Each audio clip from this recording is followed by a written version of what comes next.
കൊച്ചി നഗരത്തെ ആശങ്കയിലാക്കിയ തീപിടുത്തത്തിന് 3 മണിക്കൂറിന് ശേഷം നിയന്ത്രണ വിധേയമാക്കി. സൗത്ത് പാലത്തിന് സമീപം ആക്രിക്കടയിലാണ് പുലർച്ചെ 2:30-ഓടെ തീപിടുത്തമുണ്ടായത്. സമീപത്തെ ഇലക്ട്രിക് പോസ്റ്റിലെ തീപ്പൊരിയിൽ നിന്നാണ് തീ പടർന്നതെന്ന് ജീവനക്കാരൻ.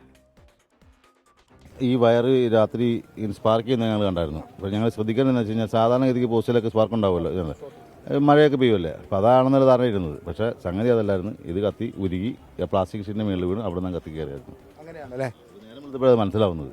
നമ്മൾ ഇത്തരം ഭാഗം മാത്രം കത്തിയിട്ടുണ്ട്, ബാക്കി വയർ കേൾക്കുന്നുണ്ടല്ലേ. കത്തി പിടിച്ചേക്ക് ഇത് മൊത്തം പോകണ്ടേ, ഇത് ഈ കത്തിലല്ലേ വേണം, അത്തരം ഭാഗം മാത്രമേ ആ വയർ പോയിട്ടുള്ളൂ. ഈ വയറിൽ നിന്നുണ്ടായ സ്പാർക്ക് അങ്ങോട്ടേക്ക് പോയി ഷീറ്റിൽ വീണ് കത്ത് പിടിച്ചു. അവിടെ കത്ത് പിടിച്ചത് അവിടെയാണ്. സ്പാർക്ക് അവിടെ തന്നെ ഇരുന്ന് അവിടെ തന്നെയാണ് കത്തി കയറിയേക്കുന്നത്. കാരണം വയറിന് ബാക്ക് ഭാഗം അവിടെ പൊട്ടിക്കിടപ്പുണ്ട്. തീപിടുത്തത്തിന് മുൻപ് എന്തോ പൊട്ടിത്തെറിക്കുന്ന ശബ്ദം കേട്ടതായി കടയുടമയുടെ മാതാവ് സരസ്വതി പറഞ്ഞു. വെളുപ്പിന് 2 മണിയായി, മകനും ഉറങ്ങിയിട്ടില്ല. അങ്ങനെ ഉറങ്ങണില്ലെന്ന് ചോദിച്ചപ്പം ഇതായി. ഞാൻ തിരിച്ചു വന്ന് കിടന്നു കഴിഞ്ഞിട്ട് 5 മിനിറ്റ് ആയില്ല, അപ്പോൾ കണ്ടുപോയി ഉടനെ മകൻ വന്നു.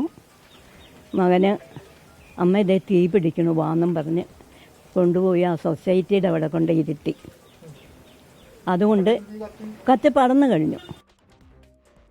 ആക്രിക്കടയ്ക്ക് ഫയർ NOC ഇല്ലെന്ന വാർത്ത കടയുടമ നിഷേധിച്ചു. എല്ലാ അനുമതികളും വാങ്ങിയിട്ടുണ്ടെന്ന് കടയുടമ ജി രാജു 24-നോട് പറഞ്ഞു. അവർ പറഞ്ഞോട്ടെ, എനിക്കെന്താ അവരോട് എൻ്റെ അടുത്ത് എല്ലാ സാധനമുണ്ട്. കാരണം ഞാൻ 20 കുറ്റിയേനെ ഇവിടെ ഉണ്ട്, കാണിച്ചു വന്നില്ല. ഞാൻ ഇപ്പോൾ ഇവിടെ കാണിച്ചത് ഞാൻ ഇപ്പോൾ ഫില്ല് ചെയ്തിട്ട് കൂടി 2 മാസമായിട്ടില്ല. പിന്നെ കത്ത് പിടിച്ചിപ്പോൾ ഞാനിപ്പോൾ എന്ത് ചെയ്യാൻ പറ്റുക? പുറയുന്ന കത്ത് പിടിച്ചു, എൻ്റെ കടയിലെ കത്ത് പിടിച്ചാണ്, ബാക്ക് വശത്ത് കത്ത് പിടിച്ച് വന്നേക്കുന്നത്.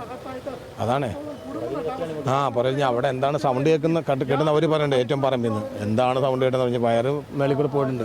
അത് പൊട്ടിയാണോ ഒന്നും പറയാൻ പറ്റില്ല. വിഷ്ണു സുരേഷ് ഉണ്ട് കൊച്ചിയിൽ നിന്ന് വിശദാംശങ്ങളുമായി. വിഷ്ണു, ട്രെയിൻ യാത്രയടക്കം വലിയ ബുദ്ധിമുട്ടുകളുണ്ടാക്കിയ ഒരു തീപിടുത്തമാണ്. ഇതിൽ NOC ഇല്ല എന്ന് ഫയർഫോഴ്സ് പറയുന്നു. സ്ഥാപനത്തിന് എല്ലാവിധ സർട്ടിഫിക്കേഷനും ഉണ്ട് എന്ന് ഉടമ പറയുന്നു. അതിനിടയിലാണ് ഈ വയറിന് തീപിടിച്ചു, ഇലക്ട്രിക് കമ്പിയിൽ നിന്നാണ് ഈ തീപിടുത്തം ഉണ്ടായത് എന്നുള്ള ഒരു പ്രതികരണവും വരുന്നത്. എന്താണ് ഫയർഫോഴ്സിൻ്റെ ഒരു പ്രാഥമിക നിഗമനം? ഇതെങ്ങനെ ഈ അപകടം സംഭവിച്ചുവെന്ന് എന്തെങ്കിലും തരത്തിലുള്ള ഒരു നിഗമനത്തിലേക്ക് എത്താൻ ആർക്കെങ്കിലും സാധിച്ചിട്ടുണ്ടോ? ഗൂഗിള് 2 സാധ്യതകളാണ് പ്രധാനമായും ഫയർഫോഴ്സ് മുന്നോട്ട് വെക്കുന്നത്. ഒന്ന്, നേരത്തെ പറഞ്ഞതുപോലെ ഈ കേബിളുകളിൽ നിന്ന് ഷോർട്ട് സർക്യൂട്ട് ഉണ്ടായി, അതായത് പുറത്തുള്ള കേബിളുകളിൽ നിന്ന് ഷോർട്ട് സർക്യൂട്ട് ഉണ്ടായി, അത് പടർന്ന് ഈ ഷീറ്റിലേക്ക് വീണു. മറ്റൊന്ന്, ഇതിനകത്ത് തന്നെ ഏതെങ്കിലും തരത്തിലുള്ള സ്ഫോടക വസ്തുക്കൾ ഉണ്ടോ എന്നുള്ള പരിശോധന നടക്കുന്നുണ്ട്.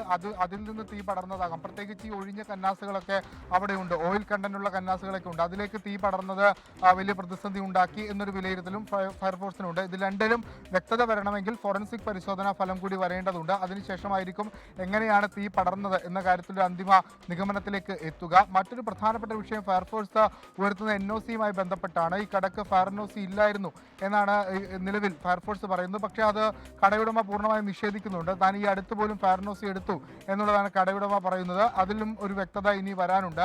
എന്നാലും എറണാകുളത്തെ സംബന്ധിച്ചിടത്തോളം ഏറ്റവും പ്രധാനപ്പെട്ട ഒരു പ്രദേശത്താണ് ഇങ്ങനെ ഒരു തീപിടുത്തം ഉണ്ടായത്. അതൊരു ആശങ്ക ഉണ്ടാക്കുന്നതാണ്. പ്രത്യേകിച്ച് പലയിടങ്ങളിലേക്കും തീ പടരാനുള്ള സാധ്യത നിലനിൽക്കുന്നുണ്ട്. ഈ ഓവർ ബ്രിഡ്ജിനടുത്തും റെയിൽവേ സ്റ്റേഷനടുത്തുമെല്ലാമാണ് സംഭവം ഉണ്ടായത്. 2.5 മണിക്കൂറോളം ട്രെയിൻ ഗതാഗതം തടസ്സപ്പെടുന്ന സാഹചര്യമുണ്ടായി. ഇതിൽ പ്രധാനമായും ഉയർന്ന ഒരു ആവശ്യം ഇത്തരം സാഹചര്യങ്ങൾ, അതായത് ഈ ആക്രിക്കടകൾ, ജനസാന്ദ്രത വർദ്ധിച്ച പ്രദേശത്ത് പ്രവർത്തിക്കുന്ന ആക്രിക്കടകളിൽ ഒരു വിശദമായ പരിശോധന നടത്താൻ നഗരസഭ തയ്യാറാകണം എന്നൊരു ആവശ്യമാണ് നിലവിൽ ഉയർന്നു വന്നിരിക്കുന്നത്. ഗൂഗിൾ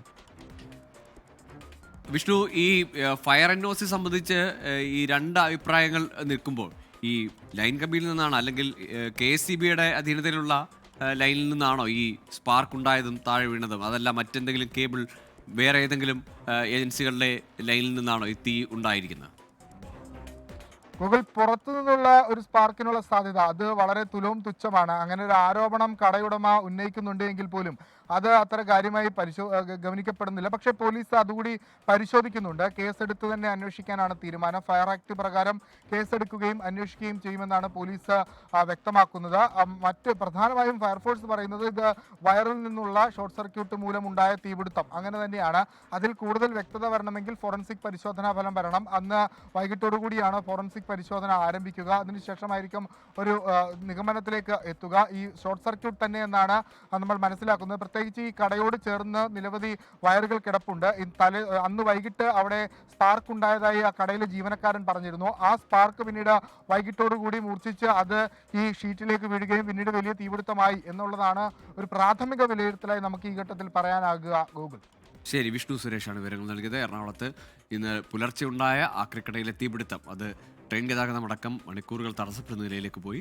ഇത്തരത്തിൽ നഗരത്തിൻ്റെ ഹൃദയഭാഗങ്ങളിൽ ഒരുപാട് ജനത്തിരക്കുള്ള ഒരുപാട് സ്ഥാപനങ്ങൾ പ്രവർത്തിക്കുന്നിടത്ത് ഇത്തരം ആക്രിക്കടകളിൽ തുടർച്ചയായി തീപിടുത്തം ഉണ്ടാകുന്നതും ആശങ്കയായി മാറുന്നുണ്ട്.